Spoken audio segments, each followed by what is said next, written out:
Donc, je me présente, Éric Montigny, je suis directeur des programmes de deuxième et de troisième cycle en sciences politiques à l'Université Laval. Donc, c'est un plaisir pour moi d'être avec vous aujourd'hui pour ces portes ouvertes pour échanger sur nos différents programmes et sur notre département de sciences politiques qui est très dynamique. Je vais vous le présenter. Donc, présentation à peu près de 10 minutes, 15 minutes, suivie d'un échange, puis du temps pour répondre à vos questions sur nos différents programmes et sur notre université. Tout d'abord, merci d'être là. Un des éléments importants, je pense, de notre vie départementale, c'est son dynamisme, son rayonnement. Et ça, je vais vous le présenter plus en détail. Je vais vous présenter aussi les structures des programmes qui sont offerts en sciences politiques aux études graduées, les possibilités de stage aussi, qu'est-ce qu'on a comme formation pratique, des opportunités de financement, donc quelles sont les bourses qui peuvent être disponibles pour vous. Et après, comme je le disais, on va échanger ensemble. Donc, la vie départementale, c'est un milieu qui est très riche et très diversifié, très ouvert au débat, aux discussions, au dialogue. C'est un corps professoral sur le plan de l'enseignement qui est très diversifié, tant sur le plan de sa composition, mais aussi de ses origines, de la formation qui est diversifiée, que sur le plan des approches méthodologiques qui sont préconisées par le corps professoral. Donc, on a chez nous une riche formation en méthode, en méthodologie, qu'elle soit quantitative, quantitative, qualitative ou mixte, et en philosophie politique. C'est un environnement qui est stimulant, qui est ouvert, qui est accueillant, qui est collaboratif.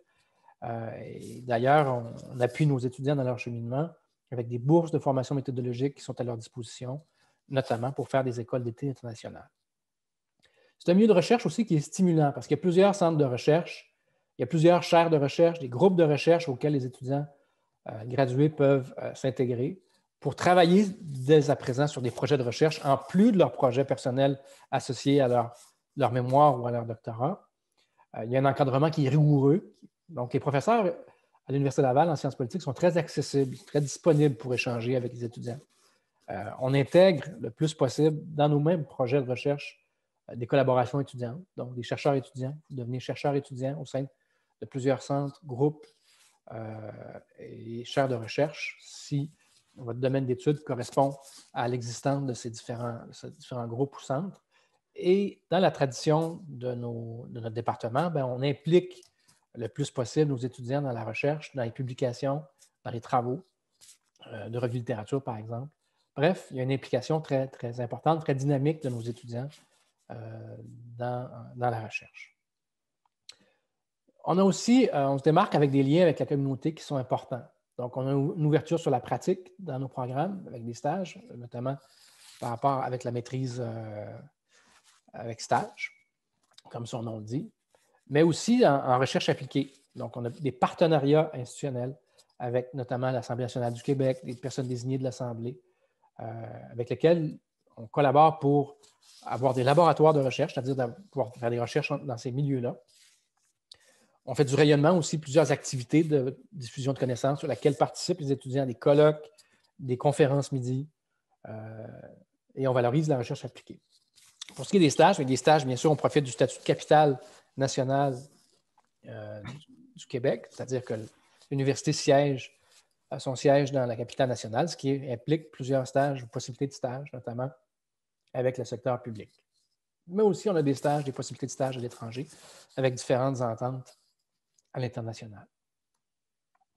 Maintenant, ce qui vous intéresse peut-être davantage, c'est les structures des programmes, donc la structure de chacun des programmes. On va regarder ensemble les trois types de programmes qu'on a. On a maîtrise avec stage, maîtrise avec mémoire et programme de doctorat. Maîtrise avec stage, maintenant, comment ça se structure, maîtrise avec stage? Vous allez voir un peu, je vous présente rapidement là, le cheminement à temps plein. La première session, il y a 4 cours. 4 cours, donc il y a un total de 8 cours à faire. 4 cours à une session d'automne, par exemple, 4 cours à une session d'hiver. Et s'ensuit à la deuxième année de la maîtrise, 2 cours en plus d'un rapport de fin d'études. Un rapport de fin d'études, c'est un travail de recherche, si on veut, sur un objet qu'on décide avec son directeur de recherche. Donc, ce n'est pas un mémoire, c'est plus court qu'un mémoire. Et c'est vraiment un rapport de fin d'études, c'est un travail long de recherche qui est préalable au stage en organisation qui suit à la 4e session, dans ce déroulement, si on veut, plus traditionnel. L'autre type de maîtrise, c'est une maîtrise avec mémoire. Une maîtrise avec mémoire, ben, ça implique la rédaction d'un mémoire de recherche. Un mémoire de recherche par rapport au rapport de stage, ben, avec un mémoire de recherche, on contribue, si on veut, à maîtriser une méthodologie de recherche. Donc, ça, c'est le centre, si on veut, l'objectif principal de faire une maîtrise avec mémoire. Et on va contribuer, si on veut, à aller chercher des données empiriques nouvelles ou des données nouvelles où on ajoute la connaissance d'un phénomène. Ça va? Donc, on ajoute à la connaissance d'un phénomène nouveau. Et ben, il y a des cours. Il y a moins de cours qu'à la maîtrise avec stage, mais il y a une période aussi en activité de recherche pour faire la mémoire.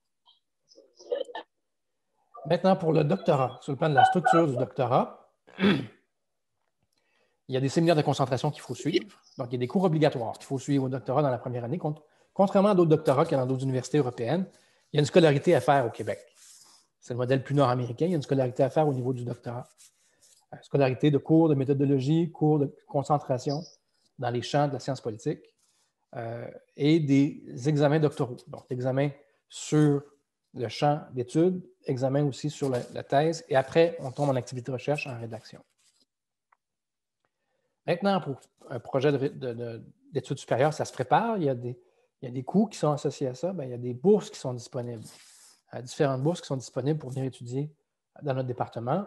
Il y a différents types de bourses. Il y a des bourses d'admission, des bourses d'excellence, de soutien à la recherche, de diplomation, de poursuite des études. Bref, je vais vous donner quelques exemples de bourses offertes. Il y a des bourses d'excellence d'admission à la maîtrise avec mémoire. C'est des bourses de 2 000 $, mais ça, c'est donné en fonction des résultats académiques antérieurs, donc l'excellence du dossier. Des bourses en leadership, puis il y a des bourses aussi qui sont données par les organismes subventionnaires canadiens et québécois. Bon, les fonds de recherche, etc., etc. Moi, ce que je dis toujours, c'est lorsqu'on prépare son projet d'études graduées, il faut aller voir sur les différents sites des organismes subventionnaires pour maximiser l'application. Donc, il faut appliquer à toutes les bourses qu'on peut voir, et il s'agit d'en avoir une qui, après, peut amener une autre bourse. Il ne faut pas se gêner d'appliquer partout. Il y a des bourses aussi qui sont plus simples à avoir, même automatiques, à la maîtrise et au doctorat. C'est ce qu'on appelle les bourses de soutien à la réussite. Et ces bourses-là sont données, sont versées périodiquement en fonction du passage de certains jalons. C'est-à-dire que si l'étudiant réussit ou l'étudiante réussit dans les délais prévus, les différentes étapes de sa progression d'études graduées, bien, automatiquement, il y a des montants qui sont donnés. Ça peut aller jusqu'à 14 000 $ au doctorat comme soutien. Bref, il y a des bourses du département, des bourses départementales qui sont données pour, par exemple, poursuivre des écoles d'été, de la méthodologie. Il y a des possibilités d'emploi aussi sur le campus. Il y a un service de placement à l'Université Laval pour vous accompagner à la fois pour un emploi étudiant, mais aussi pour des programmes d'études-travail, des postes d'auxiliaire d'enseignement et de recherche. Ça, c'est valorisé chez nous beaucoup, que les étudiants qui travaillent sous la direction d'un professeur puissent aussi être rémunérés comme étudiants-chercheurs, comme auxiliaires de recherche, à même les projets ou en lien avec les projets. Il y a des prêts et bourses aussi du gouvernement. Et, bref, il y a des ressources qui sont disponibles pour vous accompagner sur le plan financier. Il y a des ressources qui sont disponibles pour vous accompagner sur le plan financier. Et le marché du travail maintenant. Comment on peut définir un peu je vous dirais, les perspectives d'emploi? Ben, elles sont très positives, les perspectives d'emploi en sciences politiques. On peut faire de la recherche, bien sûr. On peut travailler en gestion, en affaires internationales, en analyse et élaboration des politiques publiques, en information, journalisme, en affaires publiques, promotion des intérêts. Donc, ça aussi, c'est un champ qui est en pleine croissance, et en consultation. Bref, moi, je vous le dis, c'est un domaine que j'adore. C'est pas pour rien que je l'ai choisi et que je le pratique à tous les jours. Parce qu'on apprend toujours, on étudie sur les phénomènes sociaux et politiques, sur un monde qui est en profonde mutation. On étudie sur les mouvements, sur qu'est-ce qui change dans notre société, quels sont les rapports de force, les intérêts des acteurs. Et j'aime beaucoup l'Université Laval comme milieu, parce que c'est un milieu très ouvert très ouvert au dialogue, très ouvert aux échanges sur les idées, très respectueux aussi des idées de chacun, mais en même temps où on n'a pas peur de faire les débats qui sont propres à notre discipline dans une société qui est en pleine mutation. Alors, ça fait un peu le tour de ce que je voulais vous présenter sur le plan portrait général un peu de ce que ça représente chez nous, des études graduées. Moi, j'aimerais peut-être passer à l'échange avec vous, si vous avez des questions. Je suis disponible, je suis là pour vous. Peut-être que moi, je voudrais bien. Oui, bonjour Liana. Oui, rebonjour. Moi, ce qui m'intéresse, c'est le programme de doctorat, de Oui, PhD. Comme j'ai un parcours en sciences politiques, droit, sciences politiques et sciences humaines et sociales, j'ai un projet de recherche sur les constructions discursives des représentations du climat, du changement climatique, de l'adaptation, des réponses au changement, de ce qu'on appelle développement, que ce soit développement durable, et tous les formes de relations et de rapports, en fait, qui se créent, de rapports d'influence, que ce soit en lobby, que ce soit à l'échelle, que ce soit à l'échelle individuelle, institutionnelle. Et j'ai vu qu'il y a une chaire qui est spécialisée dans le développement dans le Nord. Je ne sais pas si je oui. me trompe. Non, vous ne vous trompez pas, c'est Thierry Rodon qui en est le titulaire. Oui, qui se rapproche à peu près Ouais. de mon intérêt. Et du coup, j'aimerais savoir les possibilités d'acheminer ce projet de recherche, la durée qui est requise parce qu'en France, par exemple, pour faire un doctorat, on est entre 3 à 5 ans, 3 années optimales, 5 années au maximum. Les méthodes de financement aussi sont différentes en France. Oui. Honnêtement, je ne sais pas trop comment ça se passe à l'université de Laval. Comme je me suis renseignée sur d'autres universités pour voir à peu près si vous pourriez m'éclairer un peu plus et éventuellement, donc, si vous avez des recommandations de potentiels directeurs de recherche ou directrices. Absolument. D'abord, c'est intéressant, vous avez fait vos recherches, vous avez regardé Oui, l'expertise qu'il y avait en termes de corps professoral. Je vous dirais oui, qu'effectivement, il y a un pôle d'expertise très fort chez nous en matière oui, environnementale et en réchauffement climatique, bien sûr avec les affaires nordiques. Donc, il y a Thierry Rodon oui, qui a un centre sur la nordicité oui, et il y a aussi Alexandre Gaillevec qui se spécialise spécifiquement sur oui, le développement durable et sur oui, donc, il y a un pôle important de recherche dans le secteur qui vous intéresse. Moi, je vous dirais trois oui, choses. La première, bien, sur la durée du doctorat, bien, c'est clair que tout oui, l'aspect recherche, contrairement à certains doctorats en Europe, il y a une formation. Donc, il y a une année, la première année, habituellement, on oui. est en cours. D'accord, Ce qui nous permet d'approfondir nos méthodologies de recherche et d'accord, aussi de s'intégrer dans les centres de recherche. Moi, je trouve que d'accord. c'est une des Oui, forces du modèle nord-américain, à mon avis, oui, c'est de oui, permettre de s'intégrer dans les centres de recherche. Dans le cas qui vous occupe, il y en a un gros en plus. Euh, oui, oui, oui. Après ça, il y a les examens doctoraux et après, c'est votre terrain ou votre rédaction de thèse. Donc, à partir du D'accord, moment, à partir de la troisième année, vous êtes en rédaction de thèse et la rédaction de thèse, bien, ça dépend du rythme à laquelle vous allez procéder après vos examens doctoraux pour finir votre thèse. Ça, c'est la première chose. Moi, ce que je vous conseille de faire, parce que je vous ai présenté un peu des paramètres pour les bourses, là. oui, oui, oui. Au doctorat, vous avez une bourse de 14 000 ça, c'est facultaire. Donc, ça, c'est automatique. Les revenus D'accord. peuvent venir après ça avec le poste d'auxiliaire de Mhm. recherche ou d'enseignement, ce qu'on valorise Oui, beaucoup au département. oui, Puis pour l'intégration au centre, ça, c'est chaque professeur qui vous dirige. Moi, ce que je vous dirais, oui. c'est de contacter Thierry Redon ou Alexandre, ou les deux. Oui, Alexandre, j'ai lu cet article. En plus, c'est exactement dans le cœur de la thématique qui m'intéresse. Donc, de le Mais contacter, je vous pouvez note. lui écrire directement un courriel. Nos professeurs sont très D'accord. accessibles. Vous pouvez lui dire qu'on s'est Mm. rencontrés dans les journées portes ouvertes, que vous Oui, parlez oui. avec son collègue Éric Montigny qui vous a référé. Et D'accord. si vous voulez, vous Oui, pouvez même me mettre en parfait. copie Oui, vous pouvez poser toutes les questions que vous voulez. d'accord. Oui, Et parfait. Oui, présenter votre sujet de recherche, puis dire que vous vous intéressez à ce qu'il fait, que vous avez lu ses oui. travaux. Et après, ben, vous allez pouvoir échanger. Oui, oui. Oui, oui, Il est oui. très Ok. sympathique, Alexandre. Thierry Rodon aussi, c'est des Ah, gens qui sont très je note. sympathiques.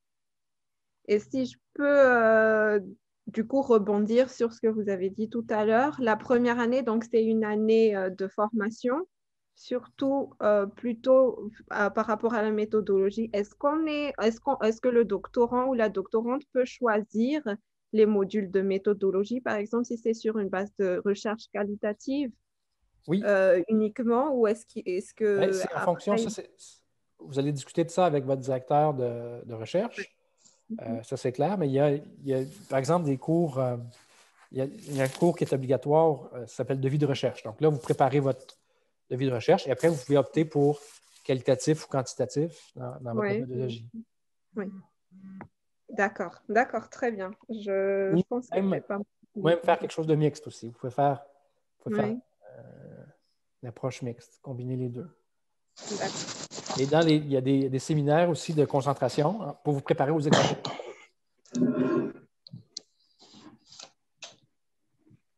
Est-ce que j'ai bien répondu à vos questions? Oui, merci beaucoup. Oui, je pense que je vais laisser la place aux autres. Ça a été un plaisir d'échanger avec vous. S'il y a quoi que ce soit, vous m'écrivez par courriel, sans problème. Oui, merci beaucoup. Oui, je pense que je vous Ça me reviendrai fera très plaisir. prochainement. Oui. Des éléments sur lesquels vous voudrez que je revienne?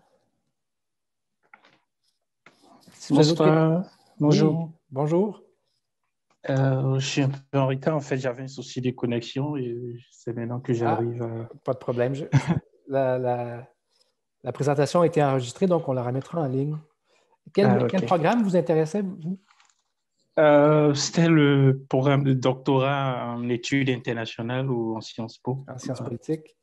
Donc, Et, le doctorat, ben, c'est un doctorat, comme j'expliquais à votre collègue, c'est un doctorat de type nord-américain. Donc, il y a une première année, je ne sais pas de quelle région du monde êtes-vous en ce moment? je suis à Paris. À Paris aussi, comme Oui. Liana. Ah, Donc, ok. le programme de doctorat, peut-être que vous allez dans les mêmes cours l'année prochaine, on ne sait pas, ou dans 2 ans. Ah, on est... Donc, le programme de doctorat qu'on a, la première année, c'est une année de cours. Donc, vous allez avoir de la formation en méthodologie, mais aussi dans les domaines associés à votre champ de recherche, avec des séminaires de Ok. concentration, séminaires de doctorat aussi. Ça, c'est la première année. La deuxième année, c'est les examens doctoraux. Et les examens Ok. doctoraux, il y a 2 examens, un examen rétrospectif et un examen prospectif. Donc, l'examen rétrospectif, c'est un examen qui porte sur votre domaine de discipline, sur votre champ à vous. On évalue votre maîtrise des écrits ou de la recherche qui a été effectuée dans votre domaine sur lequel vous écrivez votre thèse. Alors que l'examen, si on veut, de prospectif, ça, c'est les premiers chapitres de votre thèse qui sont évalués. Ok. Donc, sur la méthodologie, sur l'objet, la problématique, la revue de littérature. Et après, vous êtes en recherche. Donc, vous êtes en rédaction de thèse. L'avantage du département, c'est qu'il y a plusieurs centres de recherche. Alors, je ne sais pas, vous, votre champ d'intérêt, il y en a, c'était plus l'environnement. Vous, c'est dans quoi vous voulez vous spécialiser? Tout ce qui a trait au développement durable, Ah, l'environnement aussi. comme il y en a donc. Ben, il y a Alexandre Gaillevec, qui est un spécialiste chez nous. Il y a Thierry Rodon dans toutes les affaires nordiques, qui est là aussi, qui a un centre de recherche. Bref, on a un pôle d'expertise assez important en développement durable ou en environnement à l'Université Laval. Et comme je le disais à Liana, ben, moi, je vous invite à contacter Alexandre ou Thierry Rodon ou même Philippe Lepresse qui travaille sur des enjeux d'environnement, qui sont des professeurs chez nous pour prendre contact. Mais c'est un domaine qui est effectivement porteur, puis où il y a une expertise chez nous qui est forte. Donc, je ne sais pas si vous avez des questions précises. En fait, alors, j'ai déjà créé, comment on appelle, par rapport à la demande d'admission. Oui, j'ai déjà votre créé candidature. Oui, ouais, exactement. Mais ce qui me bloque actuellement, c'est qu'on appelle l'avis d'un professeur Oui. qui souhaiterait encadrer. Voilà, Ben, comme je c'est disais, plus les long. professeurs sont très disponibles chez nous. Alors, il ne faut pas se gêner. Vous pouvez écrire directement à un professeur que vous jugez qui correspond un peu au profil que vous avez. Vous pouvez lui dire qu'on s'est parlé dans le cadre des portes ouvertes et que je vous ai invité à les contacter, que ce soit Alexandre Gaillevitch ou Thierry Redon ou d'autres professeurs. Mais vous pouvez leur mentionner qu'on s'est rencontrés dans le cadre des portes ouvertes et lui écrire et présenter votre projet, dans le fond. Pourquoi vous voulez venir à l'Université Laval, pourquoi vous choisissez de le contacter.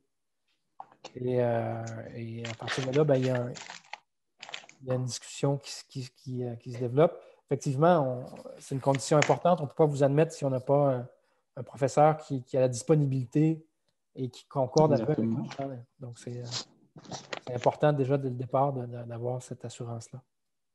OK. Merci beaucoup pour ces éléments de réponse. Ça me fait plaisir. Alors, quand je verrai votre dossier passer, là, je mettrai un usage sur votre nom. C'est compris. OK, merci. J'ai une question qui est sur le fil de conversation. Des informations pour le Master 1 et après comment ça se passe pour la spécialisation. Donc, c'est quelqu'un qui est à l'Université Gaston Berger du Sénégal. Ben, c'est assez simple. Chez nous, on n'a pas la même distinction dans le système français Master 1, Master 2. On a vraiment, c'est des maîtrises de 2 ans, donc c'est sur 2 ans, 2 années. Et le choix qu'on a à faire, c'est soit que c'est une maîtrise avec stage, ou soit que c'est une maîtrise avec mémoire. Et la spécialisation, bien, il y a différentes concentrations. C'est en fonction du choix des cours que l'étudiant fait et toujours en lien avec la thématique de son mémoire de maîtrise. Donc, la spécialisation, elle se fait en lien avec le sujet du mémoire. Donc, je ne sais pas si je réponds bien à la question. Donc, il y a des profils. On peut faire, par exemple, certains cours davantage en relations internationales, davantage de cours ou davantage de cours en sociologie politique ou en politique comparée ou en philosophie politique. Tout ça vraiment en fonction de son intérêt.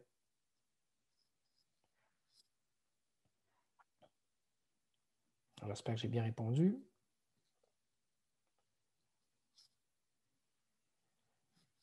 Excellent. Est-ce qu'il y a d'autres questions, d'autres commentaires? Ça vous va?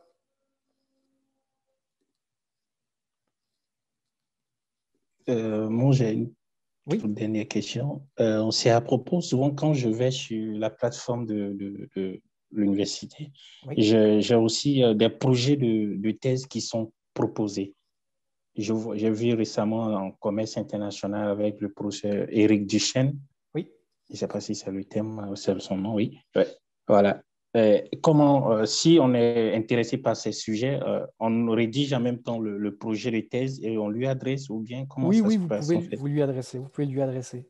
Mais soit c'est parce qu'il y a un lien où ça peut être donné sur une plateforme et je les transfère, mais vous pouvez aussi les contacter directement. Ce que les profs n'aiment pas habituellement, c'est lorsqu'il y a un envoi massif au hasard envoyé à tous les profs. Ça, c'est une erreur à faire parce que les profs se parlent. Hein?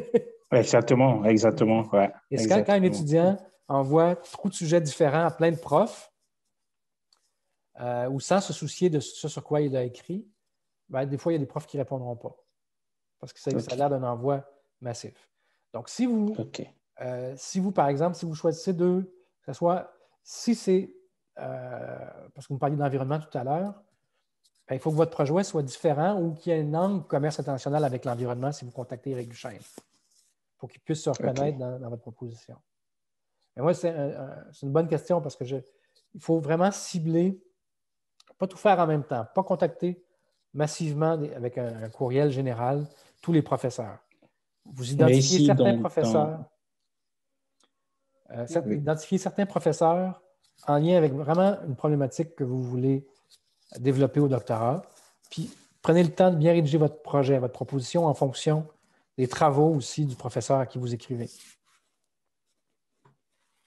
Ouais, c'est une bonne question. Et donc, dès le premier contact, il faut lui proposer le projet de thèse ou bien c'est lorsqu'il te répond? Ben, idéalement, idéalement, si vous avez... Puis le projet de thèse, ce n'est pas obligé d'être 10 pages. Là. Ça peut être une page et demie. Hein. C'est un résumé. C'est une problématique bien campée, des éléments de la littérature dans lesquels vous avez développé vos questionnements. Puis un peu l'angle. Donc, pour moi, c'est plus ça. C'est un projet, c'est une page et demie. C'est la même chose que vous allez déposer de toute façon, généralement, pour votre admission. Hein, parce qu'on vous le demande aussi pour l'admission. OK. D'avoir un projet.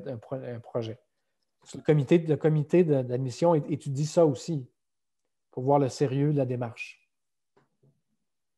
OK, c'est bien noté. Merci encore une fois. Ça fait plaisir.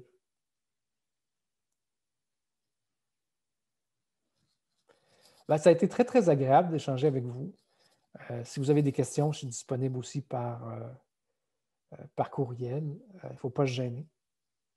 Et moi, je vous souhaite le meilleur des succès et au plaisir de se croiser dans nos murs à l'Université Laval. Merci à vous. Merci. Au revoir. Au revoir. À bientôt, j'espère.